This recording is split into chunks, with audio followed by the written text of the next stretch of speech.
മിശിഹായിൽ പ്രിയമുള്ള സഹോദരി സഹോദരന്മാരെ, പ്രിയമക്കളെ, ഇന്നേ ദിവസം ഹോസിയ പ്രവാചകന്റെ പുസ്തകം 6-ാം അധ്യായം 1-ാമത്തെ വാക്യം.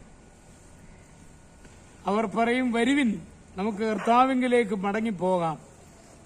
അവിടുന്ന് നമ്മെ ചീന്തിക്കളഞ്ഞു, അവിടുന്ന് തന്നെ സുഖപ്പെടുത്തും. അവിടുന്ന് നമ്മെ പ്രഹരിച്ചു, അവിടുന്ന് തന്നെ മുറിവുകൾ വച്ചുകെട്ടും.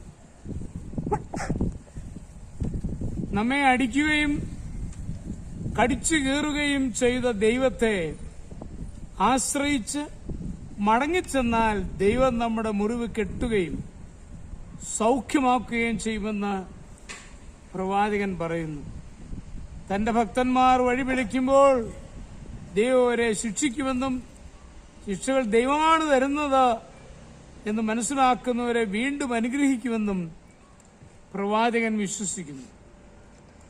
ശിക്ഷിക്കുകയും ക്ഷമിക്കുകയും വീണ്ടെടുക്കുകയും ചെയ്യുന്നവനാണ് ദൈവം.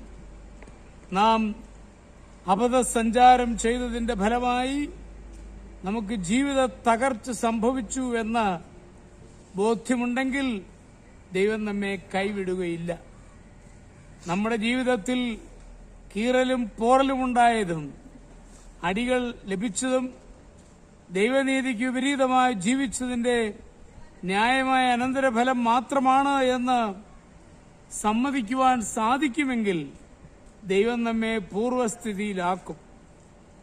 എന്റെ തെറ്റിന്റെ ഫലമായി ദൈവം എന്നെ അടിച്ചുവെന്നും എന്റെ പാപത്തിന്റെ ഫലമായി കടിച്ചു കീറിയ സ്ഥിതിയിലായിരിക്കുന്നെന്നും ബോധ്യമുള്ളവർക്ക് ദൈവകൃപയുടെ വാതിലടഞ്ഞിട്ടില്ല.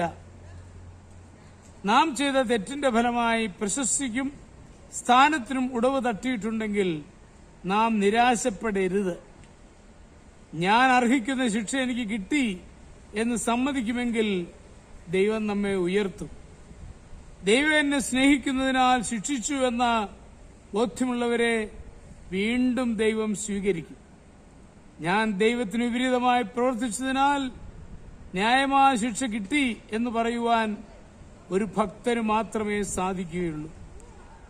ദാവീദിന്റെ ജീവിതത്തിൽ ചില ധാർമ്മിക തകരാറുകൾ സംഭവിച്ചു.